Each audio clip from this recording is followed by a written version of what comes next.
If it's a 1,200 square foot house, okay, you need 1,200 square foot in floors. And really, you might want to have to buy, you're probably going to have to buy 1,300 square feet or so. Waste is a thing. When you start cutting up floors, this is tangible. This is the real side of things. You start cutting up floors and stuff, you get some waste pieces that you're going to toss out, or your contractors are going to toss out. So you always need a little bit more. Will this be on YouTube? Yes. Yep, it's on YouTube. And yeah, so how to actually go over a home, whether you're selling it, trying to buy it, is you take all the tangible things in your home that's wrong. So the doors, the windows, the roof. How much floors do we need? Okay, we need one HVAC unit. We need one furnace, one water heater. And you get a list down of all those things. It might be 15 things, 8 things, 53 things, right? I mean, it can get like that. But light, medium, or heavy renovation, you can add it all up. We won't be diving too deep into the heavy side of the renovations, because it gets very unique to the property, especially when you start dealing with soil deterioration or water coming in from the house. But this is going to work for 95% of the rest of the house. And with that, you can just add in a budget room. Okay, it's got some foundation. Foundation, every house is different. You follow the same principles. Every house is a little bit different. So you kind of have to work with your house.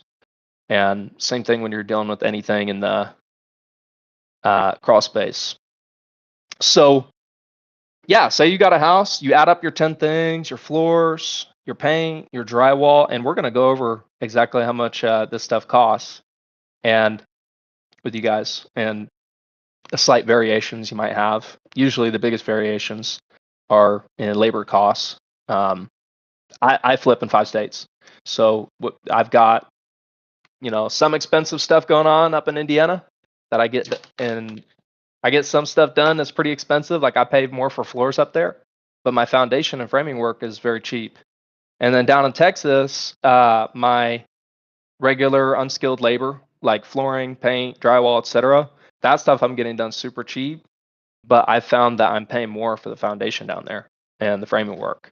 So it's very interesting.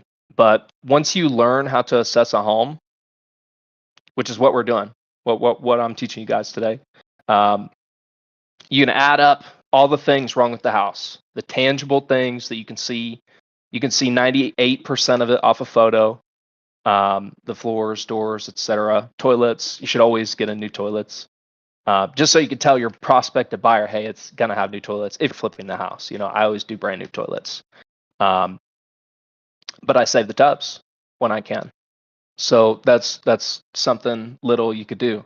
So you add up the toilets, the tubs you got to replace, the tile surround for the shower. Like you're making a house, right? So you have to account for everything. You know what I mean? It has to be a legit, good, functioning house.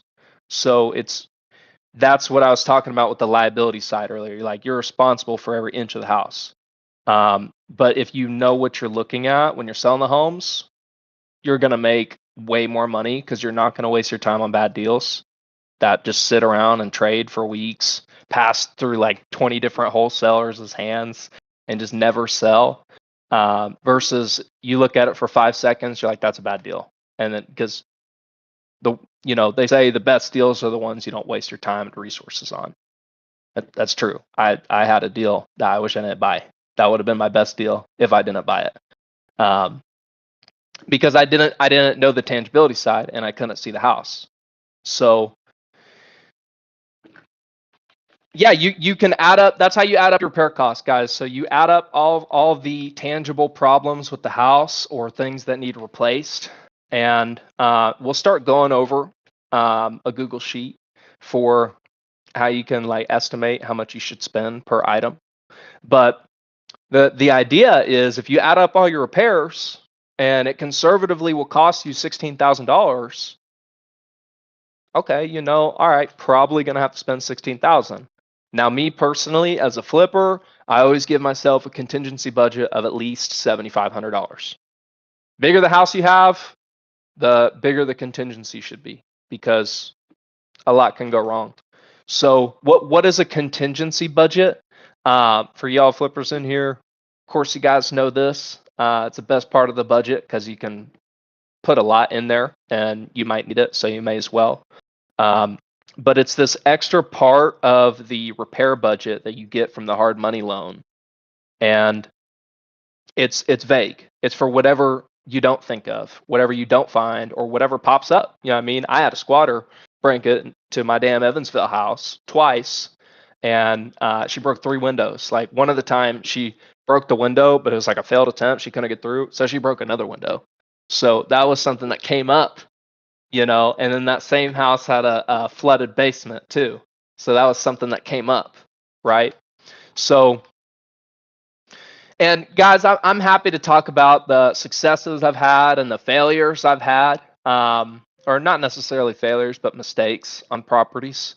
When you're buying a flip, you know, you're trying to make $45,000. It's okay to make a mistake or two. You can afford a mistake or two, and you should never miss the giant things. The thing is, you probably will once or twice, especially with things like foundation. So if you don't have the gut for it, I just avoid properties with foundation problems. But if you're willing to live a little bit, I would buy homes with foundation problems. As long as you know, like you have a plan to fix it, or your contractors have a plan to fix it before you close on it, right? Because foundation is just one of those things, man, where you might look at it, you might think it's very slight, and then the next thing you know, they're like, oh yeah, this was an addition. They didn't put a proper foundation. We got to break all this concrete underneath it, rip it out, and put new concrete underneath the house and jack it all up. And oh, by the way, it's going to take a month or two due to permitting. So, you know, it's just one of those things where you have to be extremely careful. Because of that, I actually hate homes with additions. I have a few of them. Additions can be good, but they almost always just are.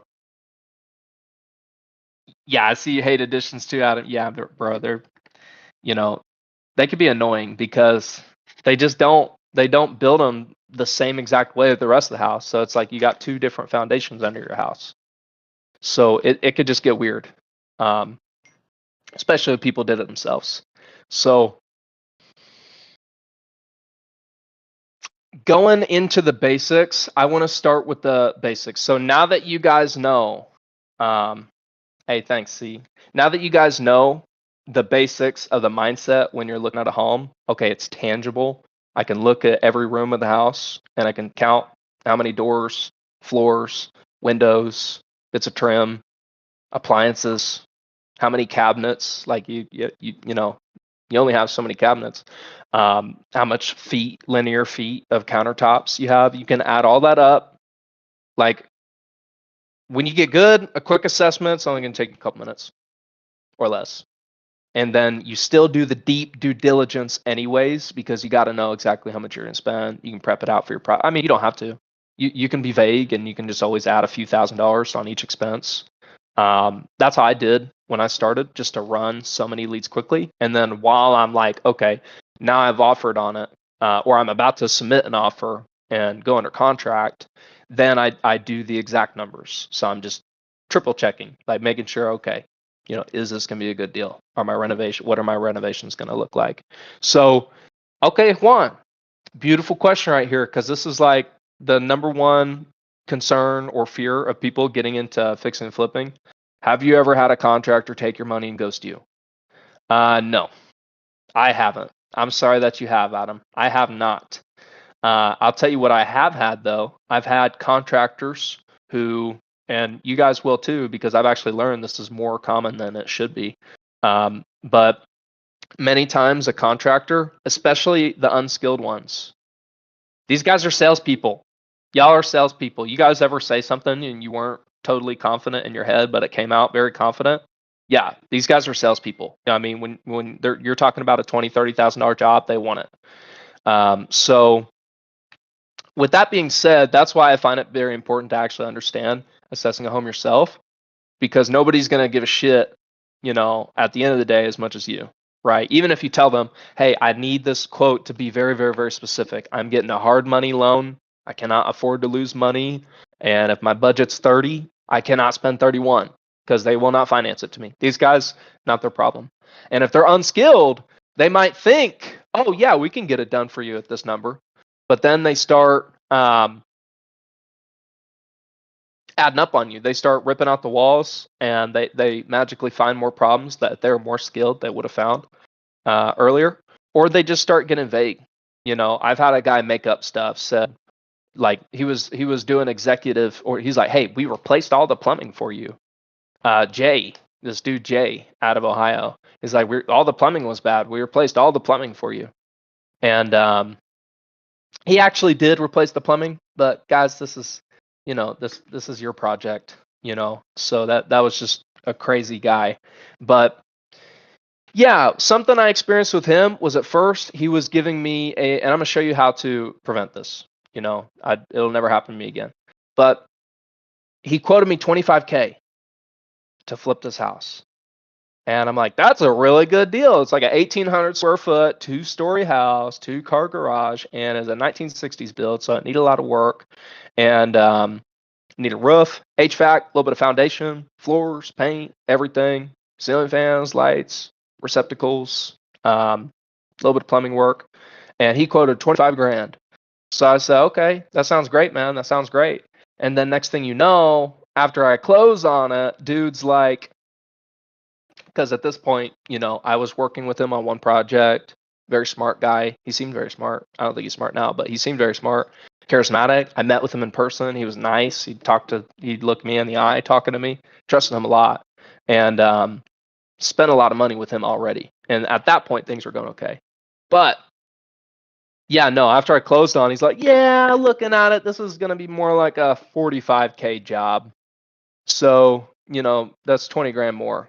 And he ripped me off. He said he was going to do this addition too. And it's, he never even got to work on this project, by the way. We had problems in my other flip that I was letting him trust. He was full of shit. He was like, yeah, we got 15 trucks. We got 15 crews, but anytime he was coming out, he had one helper. I don't mean anything with this, but he had one helper. He's borderline mentally handicapped, and that's all he'd show up with every day. And he would just pick on the guy all day, He'd call him a union worker because he'd sit down and take a drink or something. So yeah, I faced problems with this guy where he was saying anything to get the job. So how do you prevent a contractor from giving you a fake quote? What you need them to do is itemize their quote. In fact, I don't even like to give a contractor the whole job. I don't mind for them to work the whole job, but I won't give them the whole job. Kind of like what Adam just said, little by little. Yeah, I had to learn that too. And so now I do it with phases. In flips, everybody does it and says it differently, but in my business, we have 3 phases of the flip. One is demo and clean out. So we throw away all the trash, throw away all the materials we're going to take out, rip out all the floors, the bad drywall, the old wood panel walls, if we're not going to cover them. There's little cheap things you could do to be cheap. And just basically get everything out of the house, get it into a dumpster or two, and get the house ready for everything inside of it to be fixed. That's phase 2. In my business, that's called reconstruction. So we put everything in the home that it needs to function in there, so the things it needs, quote unquote. In my phase 2, I put in roofing, HVAC, plumbing, electrical. Some people call it rough-in. Rough-in, that's a contractor term. And it's everything that the house needs. Now, obviously, it needs floors and countertops and stuff, but I'm saying, like, your house needs this for it to function and be a livable house. So then phase 3, I call it finishing. So now we're going in, and there's actually a process that you need to do things in.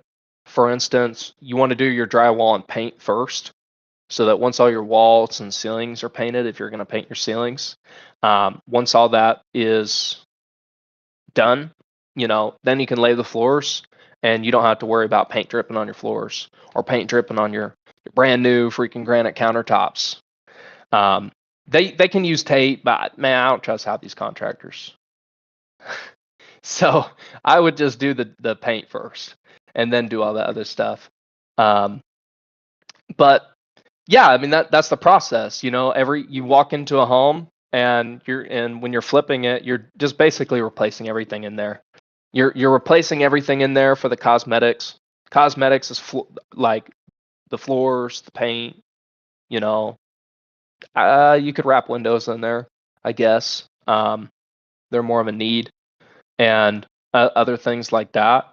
But then you're also, yeah, you need to fix the cosmetics, but you're also looking into the main components of the home, the major components. So that's in phase 2 for me, reconstruction.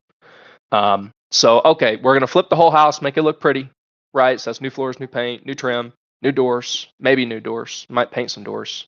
I love painting doors, especially exterior doors. Oh my God, exterior doors are so expensive. Like big glass doors, so expensive. And they got to be custom measurements, right? Like almost every door size is different. And if your door is broken, and you got to replace it, like you might have to reframe the door because this is a tangible thing. You can't just slap, a 4-foot wide door into a 3-foot wide frame. You know what I mean? It won't fit. So you have to make it work out. But let me look at a couple questions. Is built year matter when looking for a repair? Dude, I love that question so much because it's a major part of my underwriting. Yes. Yep, because the age of a home will tell you a lot about it. Absolutely. You know what I mean? The home that's 100 years old is going to need a lot more repairs than the home that's 20 years old. The home that is 100 years old, even if it doesn't need a lot of repairs, is built different. There are different codes today that they don't use anymore, or codes we didn't have then and now we do. So, and there's things about that that are very nuanced. So old homes are just best to avoid if you're a newer investor, unless it's easy. Unless you think it's going to be easy, then and there's a bunch of money on it, then I would just jump all over it because every place is different. Some markets only have old homes. Like Indianapolis is pretty much all old homes, for instance. But I personally love 1970s and newer. I buy 1950s and newer, and shoot, if you threw me a great deal at 1940, I'll probably pick it up. And I really wrap in 1940 and 1900. Like those are pretty much the same to me, like in build quality. Some are built pretty good, some aren't. I almost avoid them entirely. Usually they're not worth as much as the 1970s and newer homes anyways. If you guys notice, that's where all the hedge funds buy.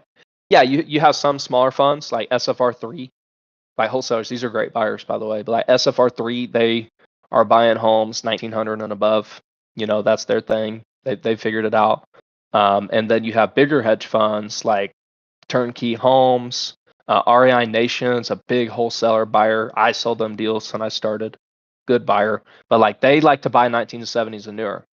That's smart money. Hey, I see what they're doing now. They're just much easier homes to work. They're built better. Now you can have you had custom home builders back then, but a lot of the houses were built by these big builders. So they're very standard, and it's just easier to me. So yeah, your build, it'll tell you a lot about the rehabs. How many quotes do you usually get before picking one? Okay, this goes into something I was going to go into later, like how to start running a project. But I actually don't ask for quotes. I give budgets. I give my budget. I tell them how much I'll spend on it. And it's a different mindset, right? I'm not approaching them as the potential customer. Like I'm making a post and they're reaching out to me. And I'm saying, hey, I'm flipping this house. So they understand I'm an investor, not just some old lady that they can try to charge me an extra 30 grand, like some of them do. And I say, hey, I'm an investor. We're flipping this house. I'm getting the roof done over the next week. So I don't say I'm looking for quotes or I'm interested in getting the roof done. I'm getting the roof done. I do that because then people will come out and check the stuff out for free because you're serious. Like if you own the house and you're like, yeah, I'm getting it done, not thinking about it. they'll come out and check it for free. They want to close the deal. Like, okay, use me. So I give them a budget. Now you have to understand the pricing of stuff to give them a budget. But the thing is I buy the materials and then I give them a labor budget. So now it's different. It's important to buy your own materials just so you need to be the one picking out your stuff. Like, to be honest, for any new flipper, I would recommend getting a home designer. And if you don't get a home designer, I would recommend snapping pictures. I would go pay GPT $20 a month. I'd snap pictures of the room, and you can give it a direct link to Home Depot and say, hey, put this paint in and put this trim in and paint that trim white. And then while you're at it, replace these, fix up these countertops fix up these cabinets and put this link of countertops on there. And Chat GPT will actually show you a picture of what that room's going to look like, because it's just that good. It's insane. That's really helpful for me because I'm not a very visual person. I cannot walk into a house and just have that vision and like, oh, we're going to put in seaboard oak LVP and this color gray wall, and it's going to look great. I can't see it too well. I've seen enough finished projects now that I can, I've got a little bit of a model going, model home, and some things that look good, some things that don't. But I still use GPT. But you could also just get a home designer and just have them, throw you out, give them a material budget and have them throw you out a couple designs. Pick one you like. So how many quotes do I get before picking one? As many as it takes. Whoever I think is going to be good, honest, and will work with me, as many as it takes. Do I ever go over budget? Yeah, internally, my budget might be $5 or $6 grand for something. I'm trying to get it done for 2 or 3. So I'm telling the contractor my budget's 2. And if he quotes me 2.8, he's like, sorry, man, I can't do this for less than 2.8. I'll be like, let me call my funding manager. I'll make it work. Or I'll see if I can make it work. So yeah, and then do you consistently use the same contractor? Yeah. Yeah, good help's hard to find. So if you can get good guys and they do good work, keep putting them to work, you know what I mean? And work out standard deals. Like, so I have contractors, some of them work by the day and some of them work by the square foot. Just kind of depends, and I like the square foot deal because we can work out something standard. So up in Indiana, I'm paying $1.75 per square foot to install LVP. So, okay, I know when I look at a home and if I'm going to do LVP throughout the whole home and then carpet in the bedrooms, okay, I can kind of approximate. You can measure if you want to go deep, but I can approximate, okay, we're going to need 800 square foot of LVP. I'm going to spend, $1.78 times 800 square feet installing it. Now for the actual material, that's, now it's going to cost you some other money from Home Depot or Lowe's. I get almost all my stuff from Home Depot and Lowe's. I'm not buying anything on Facebook Marketplace. I tried at first, but it's not worth the hassle. My opinion. Also, I do out of state, so that's different. If you're buying a bunch of houses in Houston and somebody was selling like 5,000 square feet of this nice LVP for cheap, pick it up. Go pick it up. And then I'm gonna do a few more questions. Then we're gonna start talking about deeper numbers on how to approximate how much stuff's gonna cost. So y'all wholesalers, prospective flippers, soon to be flippers, can start running the numbers on these deals. But 2, then we're gonna talk about how to push how to start making things happen, how to actually get a home cleaned out. I mean, you could do it yourself, but how to get it done and how to start pushing the rest of the project and planning your phases, or just understand what your buyer is going to be doing so you can connect with them better and honestly sell better. And understand when things are worth it or not. Doing deferred payments as an opposition is an option for contractors, but they're going to want a written agreement. Yeah, definitely. Like if you could work that out, you could work deals with your contractors especially if you're using a hard money loan and you're going to get a draw later. But honestly, yeah, I would just buy the material, try to do like a 30% deposit. Since you buy the material, it's more justified. And just do small sections of the jobs at once. Don't give them the whole flip because I just want it. I would just do a few things at a time. Demo and clean out. Okay, that I would make that one contract. That goes good. All right, now we're gonna move to the electrical and the plumbing. That goes good. That's one contract. Boom. I mean, that's one contract you can get ripped off for. Like you can get ripped off for a deposit on $3,000 worth of work or 35.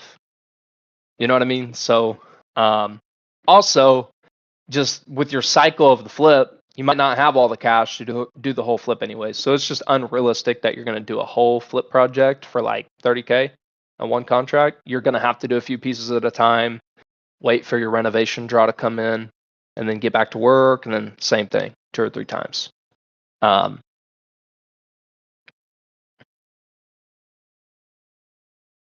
Makes sense. Yeah. Adam here, he does like heavier projects. He's gutting homes and doing like additions and stuff. And he's talking about making sure his guys have good communications with each other. What if it was repaired and you don't know when? Well, you just got to assess the home. You know, odds are you're throwing out all the floors and stuff anyways. That's how I look at it. Now, if it was like a roof, what if it was repaired? And say you don't know the age of the roof. It's okay to not know the age of the roof. If it looks good, let me show you guys what a good roof and a bad roof looks like. This is actually really good. Here, I'm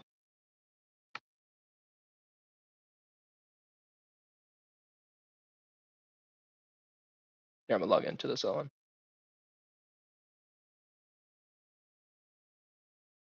I'll show you guys a good roof and a bad roof. So this is one of my flips going on. You can go to photos and draw one. We can see this is the old roof. It's actually not that bad. However, it was 19 years old and it's giving out soon. You can kind of tell, you can just see little marks on the roof. Am I sharing my screen, guys? Uh-oh. I might be sharing my screen. Okay, let me fix that right now. Sorry.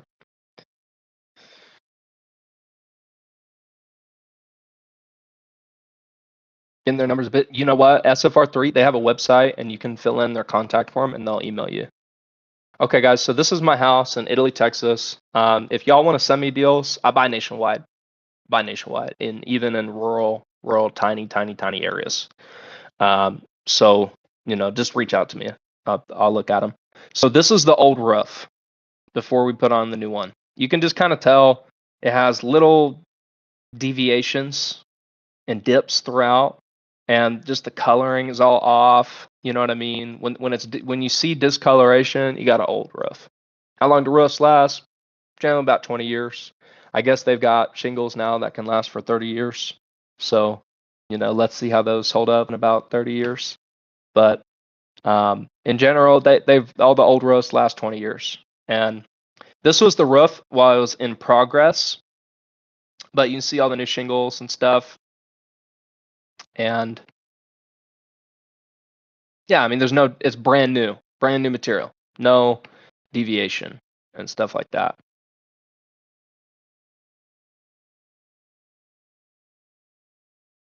And then something y'all are gonna have to figure out about renovations is there's a few more things than just floors, doors, and paint. So you have your fascia, that's this wood board going along right out here. And then underneath you have soffit right there. Usually soffit is like to ventilate a crawl space, but not let bugs get in. So yeah, then regarding costs of this roof. So let me see if I still have the original. I might not have the contract anymore, but it was 2 guys and 1 day on the roof. So I paid these guys $1,200 for the roof. labor because it was one day. They both made $600. That's pretty good. And then they do roofing. That's the thing. This is Texas. You do not have to be licensed to do roofs. It's fine. And they did a good job. So it all came out well. And then regarding materials, let me pull that up in my Home Depot. These guys are banging my cart every day. So let me try to find that receipt. But I want to say I only spent like $2,200 on materials. I'm gonna pull up this house real quick. But I got this roof done for like stupid cheap. And here's another quick tip about roofs. It says 1468 square feet. It's not a 1468 square feet roof. It would be if the roof was perfectly flat, but it goes up. Y'all remember the rise over run? The slope. So your roofs have a slope too. And you just use a pit. You could just Google a pitch calculator online. That's all. And if your contractor doesn't for you, you just Google a pitch calculator online. Someone will put in that information and it'll tell you how many squares of roofing you need to buy. A square is 100 square feet of roofing. And so it's like 3 bundles, and each bundle is like $33 or 33 square feet. Here, I'm streaming, so my laptop's going to be a little slow right now, but let me try to pull up this receipt. I really paid like not anything what you would believe for this roof. I want to say my all-in was like $3,600. It's going to be Waxahachie, but let's see.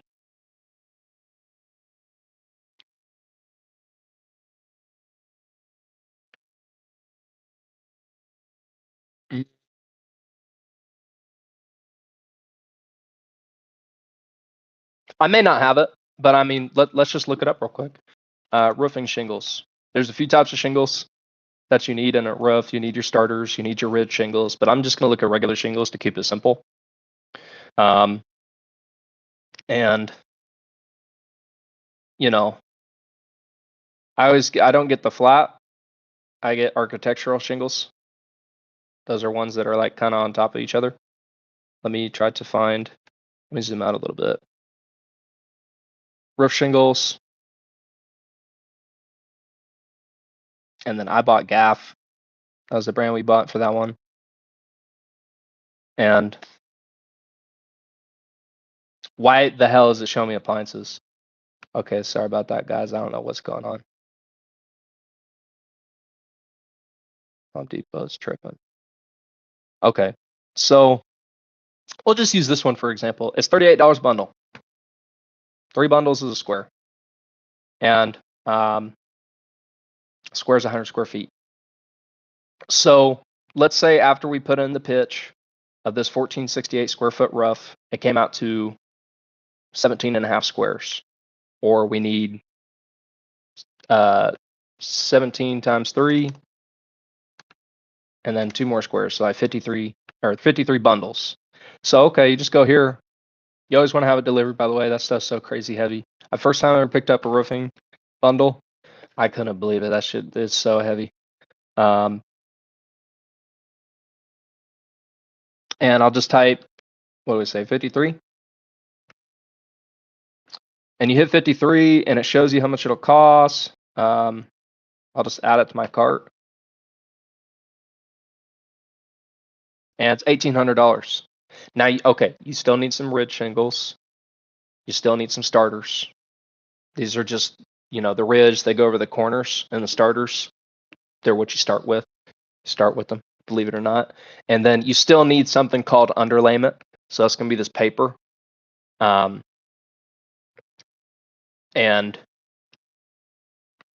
it's not too much. But as you guys can see, this is enough shingles to cover to cover 1,700 and something square feet of roofing, right? Like when I was a wholesaler, I'd be like, oh, okay, that's going to cost $15K. Let me deduct that from my offer. I spent less than $4,000 doing the whole thing with the dumpster included to throw away the old roof.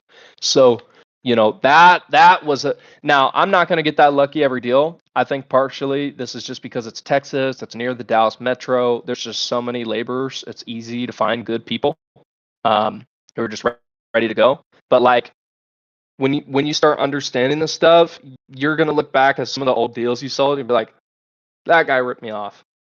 That flipper made a shit ton.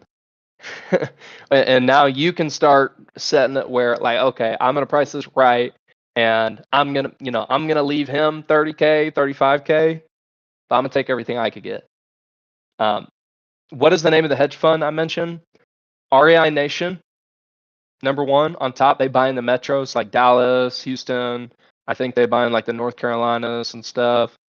And they're a little more difficult to reach out to, but if you do some digging, you'll find it. SFR3, then I don't remember any others off the top of my head. So this is a good question. Contractors should be licensed. It depends. It depends. Most of the time for me, no. I don't go for big companies. This is actually a pro tip. Takes 200, 250 square. Yeah. I mean, that's really, really cheap. That's really cheap. I mean, if that's including dumpster, that's really, really cheap. And like goes some X plus B. Yep, that's a slope of the roof. And all in, nice. Yeah, 200 square, man. That's nice. That'd be nice. So yeah, exactly. Because they made two guys made $1,200 in a day. Like, someone might have been willing to do that themselves for half that, but it was right there. It's still cheap. It's not 12K like some company would have quoted me. And it's just like, okay, let's get her done. Let's get rolling. I'll spend a couple $100 over budget. By the way, I was severely under budget. My budget for that was 6,500. But I'll spend a couple hundred extra dollars just to get something done. Like let's get it done today. Let's get it done this week. Got to push the project. You got to get your inventory out in the market. You got to get that money. Yes, yes, that's what I was about to say. Or like a minute ago before I lost track. So I go to the little guys on Facebook. I don't reach out to big companies. It's, it's these guys that are doing what I'm doing. They're subbing out their projects to people. They get the workers and they just kind of set the project plan, and other guys follow it. Like, I mean, shoot, like y'all could literally start a roofing business tomorrow. Doing what I'm talking about right here, you guys could start selling roofs for 15K a piece. Or a plumbing business or a foundation business. Like, it's whenever I went to some events, like it's crazy how many roofing business owners there were and electrician business owners, where like this one electrician, he had like 4 employees. He's doing $2 to $3 million in revenue a year. I mean, it's retail contracting, man. Good business, real good business. So 3,200 square foot home and $20,000 to get fixed. That's overpriced. I mean, half of that would be a decent deal, but I'd still even pay less than half of that. Then, so, all right, guys. Well, we're taking up a bunch of time here, so I'm gonna start working on showing y'all how to push a project. So, okay, and also going over some numbers. We'll go over some numbers too.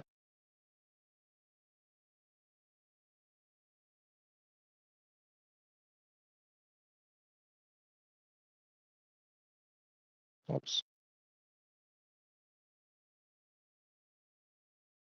These are going to be some broad numbers. So this is going to be the new and improved rehab estimate sheet. You have the 10 a square foot, 20 square foot for heavy or for a medium or whatever. And I'm throwing that in the trash here. That's old news. We're educated. This is why it's the number one most valuable community in the world, because we're educating the marketplace and making it a better space, more profitable space, because y'all are going to know what you're doing now.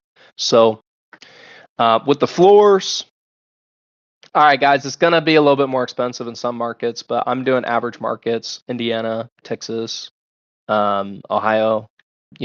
I'm budgeting like my ideal, like what I want to spend for demo, buying the material, and putting down the floors. I'll make this look good. Floors. Ideally, I'm spending $450 or less, all in. How much do I actually budget? $5. I actually budget $5. You know, you give yourself a contingency. If you have to spend more, you will. But I've never had to spend too much on my floors. So many people do it that you can always find some money in your price. Paint. I always generalize it to 2 to 2.5K per house. I could be overpaying, but you know, it's generally like a day's work and then some touch ups the next day, and you got to buy the material. And roofing, I had calculated the square foot cost, but let's see. So he was just talking about Ricky was just talking about 200 to 250 a square for Texas. I think that's super cheap. Well, it's possible. I'd put the 250 as ideal or less. If you get that, that's great. That's great. These are all going to be all in, by the way. But max budget, like, I mean, unless you're buying some really expensive floors. Now I need to actually label this. I'm going to put LVP floors, not tile. Tile is going to be more expensive. Carpet's going to be cheaper. But I'm going to do LVP floors. But max budget, I wouldn't pay over 5 for LVP. And then paint, I would just get it cheap. I wouldn't spend over 3K. Now, I mean, obviously the house size is going to matter. So I'll say on a 1,500 square foot home, you probably get a little cheaper than that too.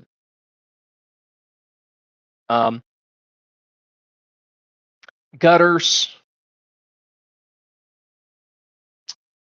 I paid $1,600. That's all I have to reference. I felt like it was a pretty good deal. He probably spent half the day doing all those gutters, but I spent $1,600 and that was all in on gutters. But it also depends on how much like gutters you need. Like on my biggest house, $1,600 would get the materials, it'd get the aluminum, and some downspouts. Then drywall. Drywall is one of those really good things to know because bad drywall makes a home look like a gut job, even if it isn't. So drywall super important to know because it's actually not that bad. My target budget. So I'm gonna change this to target budget instead of price. My target budget, I like to be at $50 a sheet and less. Max budget, I want to pay over 75. Now, I mean, this is assuming you're going to do like one room, you know, and you're going to do like with 4x8 sheets, maybe it'll be, I don't know, about 20 to 25 sheets. So I like to pay per sheet. And then if not, I like to just get drywall quotes and just go off of what's reasonable. Okay, he's patching a couple holes here, placing a couple sheets there, $300. Yeah, man, let's go. Cabinets. Now, this is something that I see range from like $75 to $150 to install. Now, to buy, it's about the measurements and what kind you get. So, but I'm going to go for the install price because you always pick out the materials. I've been paying 80 to 150, but I've seen 75 on Facebook. So I like if you're paying less than 125 on the cabinets, I'd be pretty happy with it. That's a good target. Max budget, I want to go over 150.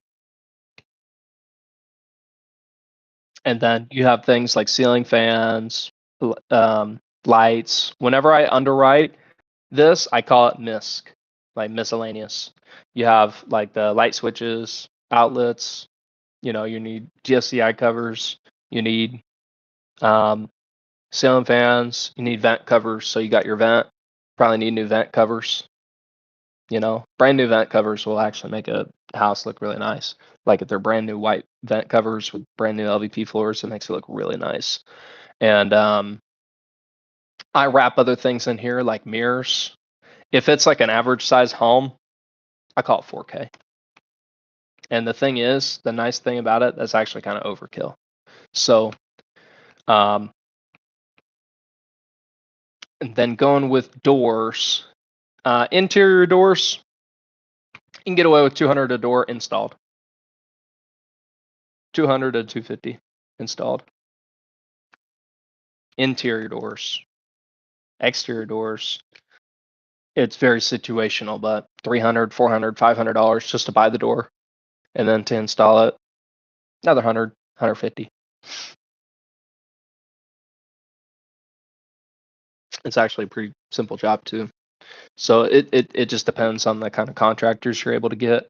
I love guys that can do a lot of work because they'll give you a better deal because they can stay busy all day. You know, they're not coming in to do two things because that's all they know how to do. They will have to charge you more because they're working less.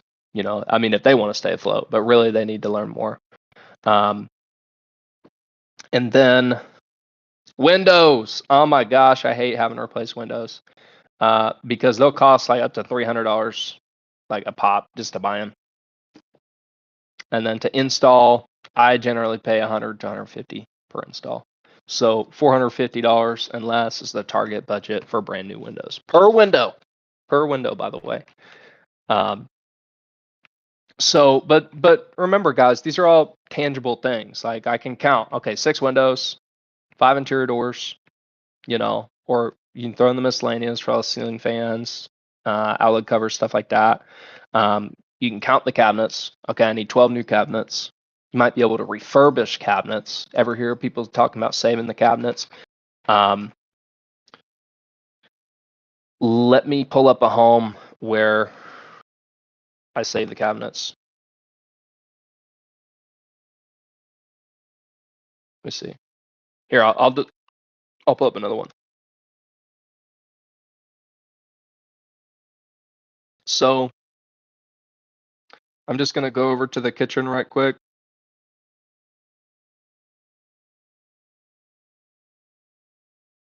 Notice how it's kind of dirty too. This was that one contractor that I had fired. This was something that guy did. So the cabinets came out really nice. These were kind of beat up and old looking, but these are actually the same old cabinets. So he sanded them down, painted them, and then put in new handles, and now they look brand new. But we agreed when he originally quoted 25, and we ended up spending 42. We agreed to have my countertops replaced with brand new granite countertops. What did this guy do? It had old countertops in it. I think laminate is what they're called, like laminate or Formica. I don't know which one it was. And he covered it in this epoxy. He glazed it. Now, it kind of looked nice until you have this part. That looks a little awkward. He put epoxy on the trim up there. I wouldn't have done that. I would have painted the trim. And then, you know, again, you kind of need to be in control of your project, right? Like I should have been there to say, no, you need to paint that. Don't epoxy that. Or epoxy all this for this trim right here, paint it that. You know what I mean? You got to be in control. Otherwise, mistakes can happen. They may not, but they can, right? Unless you're in control and you got a good plan. But yeah, so no, this guy just did this epoxy and it kind of looks all right. But if you notice, he got some on the walls there. And then right here, there's a fly that didn't get covered by the epoxy. It was covered, but the epoxy color didn't cover it. So that fly is just sticking out of that damn countertop. So, you know, we're paying to fix a lot of things in that home while we're selling it. So, you know, a bad contractor, man, can freaking not blow up your deal. It could blow up your deal if your deal's tight. I bought that deal for cheap, fortunately. That's on the market for what, 219? Or we're under contract. We're about to close with the buyer after taking care of some things, but you know, I bought this bad boy for 115. Had to put in some work. You know, definitely not my best flip, but still a pretty good flip. And then, yeah, guys, I mean, so we have a pretty basic guide here for going over like estimating a rehab project. So now we're going to talk about something that's going to be a lot easier and digestible. This stuff could have been kind of boring. Maybe just snap a picture if you want. There are some more things, like there's foundation, there's plumbing, there's electrical. Here I can go ahead and throw electrical down. Something very basic for electrical. Just the wiring, like just getting wires installed, nothing else. I like to pay $750 per linear foot, because it's not square feet. You know what I mean? The wires don't go all on the walls or all on the floors. Like it's just one wire. So it's linear foot. And then the material, Romex, I think when you buy the 100+ rolls, it gets like less than $2 a square, or $2 a linear foot, something like that. Honestly, I have my guys like go to Home Depot and then they buy what they need, and I just have them call me at the Home Depot desk and just give them my card. They do the deal. And yeah, and you can have Home Depot deliver it too for a little fee. Some Home Depots actually have same day delivery, which is pretty good, But some things you just need delivered, or if you're just going to get a bunch of stuff at once, you might want to get it delivered. So, all right, guys, I'm going to go through some questions first, but then if there are any, and then I'm going to look at we're going to talk about how to push a project, start a project, push a project, complete a project. Some good stuff. Are you running back and forth to Home Depot for your contractors, or do you have them do it all?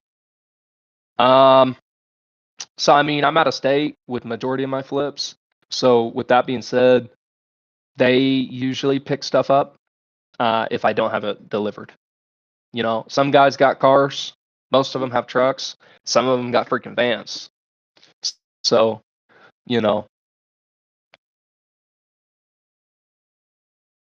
all about how much they can deliver. I think gutters are 5 to 7 a linear foot. Let's see, doing with guards, that's a good way to put it. Then drywall, 40 sheet hung, finished labor only. Nice, that goes with the. Ever had to deal with a septic? Yeah, unfortunately. Yeah. So they're actually not that bad. To just get a septic tank pumped, you can spend like $500, $600. I've seen, and that's not that bad. They need pumped like every 5 years or so. It depends on the size of the septic tank and how many people are using the bathroom. And now, what you don't want is a super old septic tank that's built out of code. I'm not sure what would be required of it, but it's definitely going to have to be in code. And if it's built wrong, it's probably built weird. So it's very, very, very specific to how it's built. You might have to replace all the concrete and dig the whole thing up. That'd be pretty expensive. Less expensive than you think, but it'd be a big laboring job. All a septic tank is, guys, it's just like a giant trash can for waste matter, human waste, anything you flush down a toilet, and it just needs pumped out. How did you get the first funds for your? How did you get funds for your first few flips? I can flip, but I can't read. So I was raising capital. I was doing deals with some partners as a wholesaler, and we had this deal that was tough to sell because it had squatters in it, and nobody would buy it. Now I know why. Those buyers are smart. But I bought that house, and I had this partner. We were doing some deals together, and I was like, hey, this is a good deal. Like, this looks like a really good deal. We should do this deal. Let's do this deal. You do the down payment. We'll split it 50-50 after you get your down payment back. And that's kind of how we were doing the run. Now I raise money and I get interest and equity positions and deals, and collateral and such. But I raised the money for my first few flips. When I was a wholesaler, I was totally aware, but I didn't think I could do this digital marketing, and as well as like the mass approach, like the SMS blast approach for marketing. I did not push myself to do that. If I could go back in time, I would have like sent 10,000 text messages a day. I would have hired a bunch of cold callers, and I also would have done a bunch of Facebook ads, because that's like it's just how to scale. What I was doing was I was cold calling by myself. Um, I mean, I had teams and stuff too, but I was cold calling realtors. Like that's what we were doing. I wish I did the inbound marketing channels, the SMS blast and the digital marketing. If I would have done that, I would have made a lot more money. Um, I was less consistent with those phone calls because I didn't like making the cold calls. I just one day I'd do 60, the next week I'd do 0. So if I would have done that type of marketing and I had leads coming to me, hot leads, like quicker access to money, guys saying I need to sell my house, I would have been all over it. So would my team. It would have been a much quicker way to scale. But so the reason why I say that is because I didn't have the money for my first flips. I actually didn't. In fact, I had negative money when I bought my first flip, and I had probably about $1,000 when I bought my second flip. And I remember it's funny actually because I raised the full 45,000 for the down payment. That was such a awesome win for me, by the way. Everything seemed to be going against me, but I have this one good deal that I needed. Everybody in my whole family essentially depend on this deal, myself included. And I had to close it. I borrowed money for the EMD, like I had to close it, and I was able to raise the 45 grand and buy the house. So that's how I got it. But we were like short $30 on escrow. It was like 45,000 some change. And I was like, oh, okay, I'll help out. I sent 30 something bucks. That's how much I put down. And so you got to pay interest. So now I would definitely recommend wholesaling before getting into flipping, just because the liability is way, way, way, way, way less. Now, yeah, you're signing legally binding contracts, so you need to make sure that you have good contracts in place and you're doing good business. But I'm just saying, if you have a good flip deal, you could probably wholesale it. And if you can't wholesale it, it's a bad sign. Because if you're going to educated buyers, they won't buy it. I mean, we're trying to make money. You know what I mean? Yet we don't want that one. Why don't we want that one? I try to find out. But when you are ready for that first flip, and if you are going to raise money, because if you have to raise money, you just need to if you don't know anything about repairs, I would recommend learning a lot about repairs, everything we're talking about, and a lot deeper. Really, guys, I'm being basic with the repairs, to be honest with y'all. How to underwrite costs, but then doing and executing is a little different. And there are more things than what I'm talking about, for sure. So not too many things. Like I've covered almost all the cosmetic side, but with some of the major stuff, and when you get involved with foundation and dirt, it gets a little different. It gets a little tricky. But when you start raising money, you just need to have a deal where you feel for sure. Nothing will ever be for sure. Like the market could collapse alongside the economy. We might get nuked. Your house might get nuked, and I don't know if insurance will cover it. But no, but nothing is going to be perfect, right? But when you're ready to raise money, you need to feel like this is a guaranteed deal. Like I'm making a ton of money on this deal. After I pay everybody out, I'm making a ton of money. You need to definitely feel like that and have the data that makes you feel like that. You need to be very pessimistic. Like if you think the house is going to sell for 200, you're looking at comps from 190 to 210. You think it's going to sell for 200. You need to run your numbers. Hey, what if it sells for 185? And then I got to do a freaking 3% seller concession, right? That's the thing people don't see with sold comps. Yeah, it says it sold for 200, but unless you have MLS access, odds are the sellers probably gave 3% towards the buyer's closing costs. But the price still says 200, but they gave them 6K. Really, it's 194. So yeah, you need to feel like you have a deal for sure. You need to have contractors lined up before you close on the deal, even with a project plan in place, so that y'all are going to be able to run the project, get it done. And you need to make sure that you have the Financing to buy the property, yes. Financing to repair the property, you'll get that with the hard money loan, and you're going to have some cash to front, as it works on a draw basis. If you put 5,000 for the roof, you have to get the roof done first, and then they give you the 5,000. So just making sure they don't, you don't get ripped off with their money.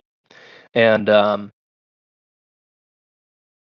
then you need to have the money to finance the deal as well. So your monthly payments, your property taxes, and your utilities, you have to have the financing set out for that. Like, ideally, you can afford it. Shouldn't be over 2K a month for your first flip. Should never. I mean, yeah, depends on where you're buying. What's the company, the headset, bro? Temu. They're pretty good. I'll set this thing down for 3 days and I'll put it on. It's like 60% charge. I'm like, let's go. So it was like 30 something dollars too. But no, I've had a number of headsets, and this is my current one. It's pretty good. So, ever had a squatter break into a flip? Not into any of the flips yet. Into a rental that I was repairing, yes. And she was a squatter. We were able to, she left. She was never a tenant there, so there was no eviction process or anything. And then also put up a no trespassing, like trespassers will be prosecuted sign. Also put up a camera sign. By the way, I didn't have any money, so there weren't actually any cameras up. But there is a camera sign on there, and she never came back. I would recommend doing cameras if your home's going to be vacant for a little, especially if it's like a rental home, because you have like a nice vacant home ready. I mean, that's a homeless person's dream. You know what I mean? A nice vacant home ready. So, all right, guys, so let's get into it. So for the virtual flip, Alan, where do you go to find your contractors? We'll jump into that. We're to start how to push the needle, how to flip a house, get the renovations done. Well, first and foremost, you need your project plan. You have to understand, like, you have to have a goal in mind for the house, like what it needs to look like, and an idea of, okay, we're going to rip out and replace all these floors, paint up the house, put in new trim. We're going to save the cabinets, rip off the countertops and put on new countertops and new sink. Like, you have to have all that down on a paper, and then you're going to have to follow your order. So I would stick to the 3 phases. Phase 1, demo and clean up the house, get it ready to be worked on, and demo out all the bad stuff you're going to be replacing. And then number 2, your rough in / reconstruction. It's like, rebuilding all the important elements of the home, whether it's foundation, roofing, HVAC, plumbing, electrical, etc. Anything the home needs, and or anything that's major for the home. Then 3, cosmetics, or finishing. I call it finishing, but that's mostly just your cosmetics.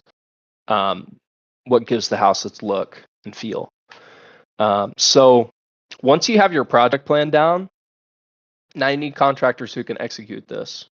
So just because they're a contractor doesn't mean they're a professional. That your job might be there first, and they might have never practiced, by the way. So how do you vet your contractors? I vet them I ask them, okay, what out of all these things that I'm looking to get done, what do you do? What are you best at? What do you hate at all this? What will you not do? Some of them are like, oh, I'll do it all, and some of them can't do it all. And but nobody's perfect. Like, most of my guys can't do electrical work or plumbing. And then I got the electricians, but I don't want that guy doing my floors because he's freaking expensive. So, that's my mindset on it. And you get with these guys and you have them show their experience work. If you want to push, like, you're almost feeling a little skeptical of the guy, or if you just want to push every time just because maybe you should, I'd say, hey, send me the last invoice you did and pictures of the work. So you can not only get pictures of the work, because I mean, anybody can claim the pictures, right? But walk active jobs, okay, that's a good one. I never thought about that, Ricky. That's a really good one. Walk through active jobs if you can. That's nice. For me, I ask about recent invoices, then show me the bank statement when you got paid. So it just kind of verifies it. And then you'll see if they just did a job a couple weeks ago, or if they're going to ghost you because they haven't done a job in like a year. Easy to Photoshop. I mean, yeah, but what more can you do? You know what I mean? If they sound good on the phone and if they get you that stuff and it seems realistic, you can go forward, you know. Walking, yeah. Yeah, yeah. I mean, definitely, you can walk these guys' jobs. I get more on skilled labor. It sounds like you get GCs that do the whole thing. Yep. So yeah, I have one up in Indiana that I love. They do pretty good. So once you get your guys, and nothing's ever going to be perfect. You cannot prevent every single mistake. You know what I mean? You can prevent a lot, but it's not going to be perfect. If you do have mistakes or really bad problems with somebody, you can either have them never do the thing that they had problems with again, like if they do bad drywall work, just make them not do the drywall, or just not work with them and eat your loss. And that's what you got to do. If you're following the steps right and you're only giving them little bits of the job at a time, your losses will be minimal, especially compared to your profits. Like, here's the thing. Some wholesalers might think it's greedy for a flipper to try to make 45K. Shit's going to come up. You know what I mean? You're going to spend an extra 3K here, extra 1K there. You're going to have to get this one, like, you know, you might have to get the same job done twice because the first time wasn't done right, you know, and time's getting wasted. A lot of effort goes into it. So that's just what it is. Really, you need to go for a 45K spread because first off, you gotta make money, but second off, you can't lose money. That's where you get really bad. You can't lose money. So, guys, where do I find contractors? I'm gonna be honest with you. It sounds so easy, too good to be true, but I look up that city or the nearest big city and just contractors. And usually every big city has like multiple groups. Like Dallas construction. Let me type this one. It's like a massive one. Construction contractors. That's not this one, but I saw one that has like over 300K members or 200K, something like that. But you go into these and like some of them are stupid. I have 3 pending posts. I was trying to get contractors, but they haven't let me in there yet. But like over here, and I can literally make a post. Hey, I need a floor to do 1,200 square feet of LVP and 300 square feet of tile in Fritch, Texas. That's where I'm doing a flip over there. And I can type that out. I want to do it in Lubbock. I would go to Amarillo, which is much closer. But that's how you get leads. And honestly, guys, when you put this stuff out, like let me find one. I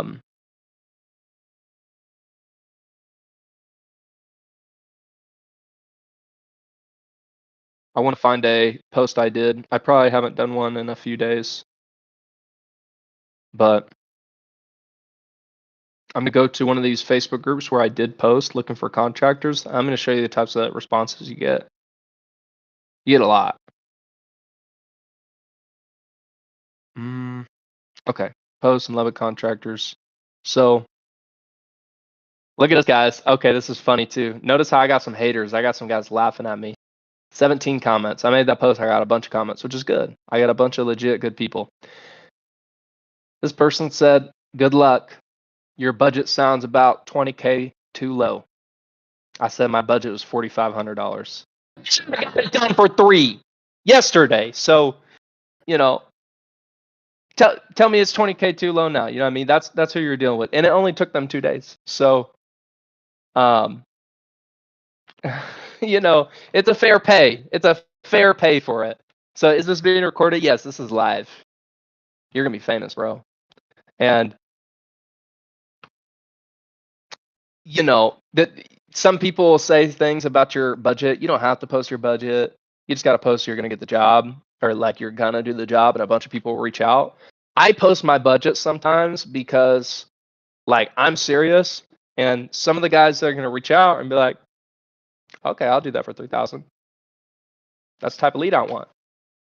I'd rather the person who's gonna try to quote me 25K, them like just laugh and then scroll past my post. You know what I mean? That's because some of these guys will not drive for less than a lot of money. You know what I mean? Some of them are business owners and they make high six figures, like 500, 600K a year, and they just don't settle for that. Like John Johnson, the leader of REI Revolution, is not gonna freaking come replace my toilet for $100. So yeah, I mean, not everybody is your contractor. Yep, you should always get permits and plans. Cost expensive. Yep, and they might have to make you tear stuff down even. But then, dealing with this on the first flip. South Florida, out of the bathroom without pulling permits. Am I gonna get fucked in the resale? Okay, so I mean, man, I would have just went through the permit process because odds are it probably only would have added a few more weeks. Probably would have been just a couple bit of papers you had to fill out and maybe a $200 fee or so, and waiting for an inspector. But what I would do is you can still reach out to them and you can get it permitted. There might be some kind of fee for doing it, without their permission. I don't know. If you added square footage, they might have to break into your walls and make sure that the studs are placed right and the plumbing is done right. I'm not sure at that point. But on the resale, hey, it's a bathroom. You know what I mean? You show the buyer a bathroom and it's a bathroom. So that's all I'd say about that. You put it on Zillow, it goes on Zillow. It made existing square feet. Nice. I love doing that. I love doing little value adds like that. I had this mobile home. I probably made another 10 or 15K because of this, but we threw up a wall. I don't know how many studs it was, but like maybe 6 or 7 studs. I don't know. And it was this giant room off to the kitchen, off of the hallway. It was like a very good natural place for a bedroom to be, but it was just this giant room that just wasn't being used. So we threw up a wall, drywalled both sides of the studs, painted it, and then they built a closet on the backside, and then they framed out like a door frame, put a door there, and they made a wall. It's less than $3,000, and it made a whole 4th bedroom. It was a very natural, nice bedroom. You don't want to force bedrooms in where they don't belong. Like imagine if you had to walk through a bathroom, and then that's how you get to the bedroom, and it's a small bedroom. But you can always find some nice areas to add value. Something about adding value. Some people convert garages. I don't see a lot of investors doing that typically. Usually it's the homeowner that will do that. Unless you're in like a super dense area, like some part of Dallas that's just expensive, I see those conversions being profitable. But generally speaking, with the cheaper areas that I deal with, it's more profitable to just leave it be as a 2-car garage. I mean, it's a 2-car garage. It's much nicer to just have a 2-car garage. It's much nicer. So, guys, so back to pushing the projects. Step 1 is getting your contractors. And you don't always need all your contractors, right? You just need the contractors to get to the next step. And right before that phase is done and you're about to start the next phase, if your guys can't do it that you already have, then go ahead and start getting other guys. But step 1 is get contractors. They might not be perfect. You have to experiment with people. So step 1 is get contractors. Do your best with vetting people, but you have to experiment at the end of the day. Then step 2 is you got to get your quotes. So you got to bring these people out and give them your budget and talk with them. And, there's not much sales to it. You just have to know what you're going to pay and just at least sound like you know what you're talking about. Use the words they're talking about. So like when I'm getting framing work done, I know a little bit about framing. I've had to do enough framing work by now. But I know when we got to replace like some beams, band boards, floor joists, etc. I'm not just saying the wood or acting like I don't know what's going on. If you act like you don't know what's going on, it's like a shark smelling blood. Now they can be like, oh, well, it's really bad. It's going to be, $5,000 more than what you should pay. And so you gotta get these guys. You gotta give them your budget. And regarding the budget, I actually like to give a realistic budget for what I'm trying to pay. I don't try to negotiate too hard. I'm just very serious of my number. So um, that goes with a lot of things on how I negotiate. I'm just very serious of my numbers. Even when I'm trying to sell a house, I don't list it too high. Or if I'm trying to buy a house, I don't offer too low. I I just shoot my shot. And so these guys come in, they check it out, and then I give a little bit of rebuttal. Like if somebody's trying to charge me a couple extra thousand, and I know that job is only going to take them one day, I'm like, man, that's 1 day's of work. You can't do it for 2,000. Say they're quoting me for like you can't do it for two. And then he's like, I don't know, and I just say like my budget is two, but if you could do it for 2.5, I'd be good to start right now. But I can't do that. And my budget's two. So it's just working with them and being serious. And then also knowing, hey, not every contractor is going to be your contractor. So this lady who was actually like super excited to reach out, like her husband ended up being my contractor who did this, and they banged it out in 2 days. So yeah, I mean, step one, get contractors. Step two, now you got to start getting your quotes. And remember, you have your phases. You got to start with phase one, phase two, phase three. Just quote all that stuff out and make them itemize it. Again, this is another reminder, itemize it. So don't have them say, okay, I'm going to do the floors and the paint and the trim and the countertops and the cabinets for 12,000. Make them say, I'm going to do the floors for this much. I'm going to do the drywall for this much. I'm going to do the paint for this much. This is for you and them. Right? What if something happens mid-project and you have to fire them, or something happens and like it needs to be determined how much you're paying for what? So that's to protect you and them, but most importantly, here you. That I didn't do that at first, and that's why I had some pricing discrepancies, and that'll also start to tell you like about how these contractors are. Here's how contractors work sometimes. I like to use flooring as one of my measurements to see how expensive are people. If they give me a really high quote on the floors, I don't even care to hear the rest of their quotes. I had some jackass quote me $15 a square foot to install floors, $750 to tear up, $750 to put down. I mean, is he a jackass, or does he just highly value his time? I don't know, but he couldn't tell me what half the foundation problems were with the house. He definitely didn't know what he was doing with that. Yet he wanted to give me a quote for it. You know what I mean? He was trying to give me a quote for something he didn't really know about. So yeah, I mean, you can kind of gauge that. Floors, paint, see how much they are, but just get quotes for everything and start pushing the needle. Like sign a contract. I would use chat. I'm not an attorney, so I'm not going to give the best advice, but I would use Chat GPT and I would write up contracts, and I would think of everything that you can think of that could kind of go wrong, as well as giving yourself leeway to say, hey, if we have to cut the project at any time, I can. And these would be the terms of that. So like, for instance, you'd only have to pay all the work that's done.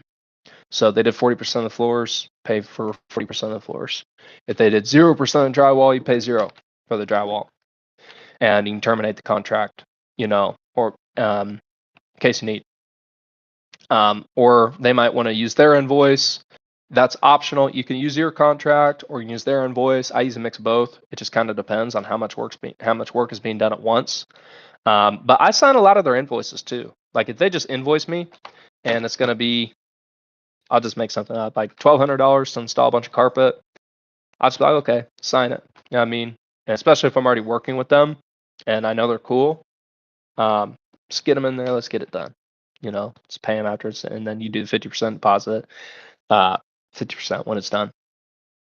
So that's it. That's how you push the needle. You know what I mean? It's just a lot. Like, you have to keep doing that over and over and over and over until the whole project is done.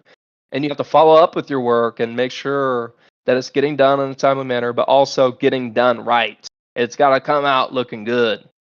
You know what I mean? It's got to come out looking good. You're about to sell a whole ass house. It's got to look like people have to want it for them to want to buy it off you. So, like, design, stuff like that, small details is important. You can't miss the outlets. You can't miss the vent covers. You can't miss the screen doors that are ripped open and looking, like a freaking ghetto house, right? You got to get rid of all that and replace it. So that's the process. I mean, I guess that's like 3 phases too. 1, get contractors. 2, get quotes. 3, run it up. You gotta push the ink and just call them. Hey, all right, y'all need this material. Okay. Would you guys take $75 to go pick it up from Home Depot? Have them call me and I'll place the order, or blah, blah, blah. And just start making things happen. That is all you do to flip a house. So, and that's all your buyers do to flip a house. It's just going to be a lot of phone calls, because when you're flipping a 1,500 square foot house, you got about 1,500 square feet to take care of. Plus more than that. You got the outside too. So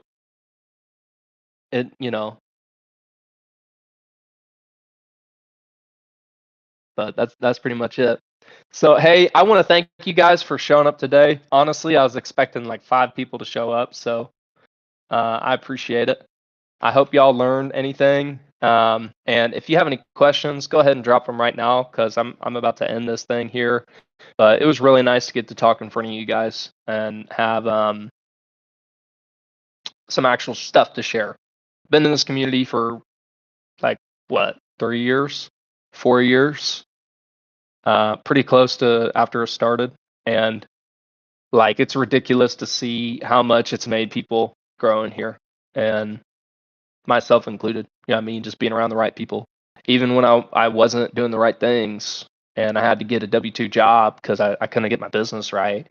Like, just staying around the right people over the years, over the months, like, it whipped me up. It's whipped me up real good. Okay, thank you guys. Thank you. So, okay, good question. So, when you sell, do you sell privately or through real estate?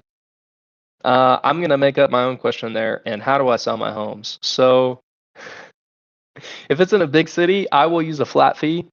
You want to put up a sign, and I'd do a flat fee MLS. And me personally, because I don't have way too many flips going on, I'll take those calls. I trust myself, salesperson. I'll sell the homes. I sell retail homes. It's not a big deal.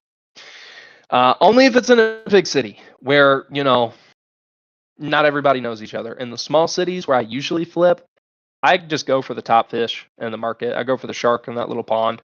I go for the broker, whoever's got the most listings, sold the most listings, and everybody knows them. I give that listing to them. They can sell that house, and I negotiate with the realtor on my price, right? Because it's like, I want to make sure that they actually sell the house right. Like, I will make it known I will not take less than 215. Even if I might, I let them know I will not take less than 215. You know what I mean? They got to know that. So when the other realtors negotiating with them, they don't say, let me see. They're like, no, my client's not going to do that. So got to negotiate with the realtor a little bit. How do you feel about the flat fee listing on the you're in South Florida? I mean, look, bro, if you can sell that thing and put up signs, I would try to flat fee it. Can't guarantee you great results, but if you think you can sell it, I would go do it. It's not going to sell itself, but you can do it like that. You just need to know how to sell a house for sure. If it's the first time, I would just go with the realtor. I'm assuming it's a high price point, and it's you could probably pay somebody 2 or 2.5% to list it. And also with that addition thing, if I were you, I wouldn't want to talk about it, so I'd leave it to the realtor. So, but I don't know. Oh, you saw hundreds of houses? Yeah, yeah, flat fee, bro. Flat fee. That sounds good. Good deal, man. Would you say learning to delegate, okay, was a key part of your growth? At what point did you start handing off tasks and what to let go of first?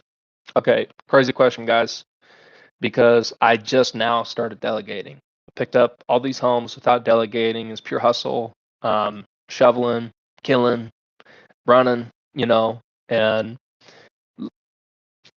that's what I'd say it was. It was honestly hustle over a long period of time. That's what got me going. That's what got me the 9 properties I've owned so far. And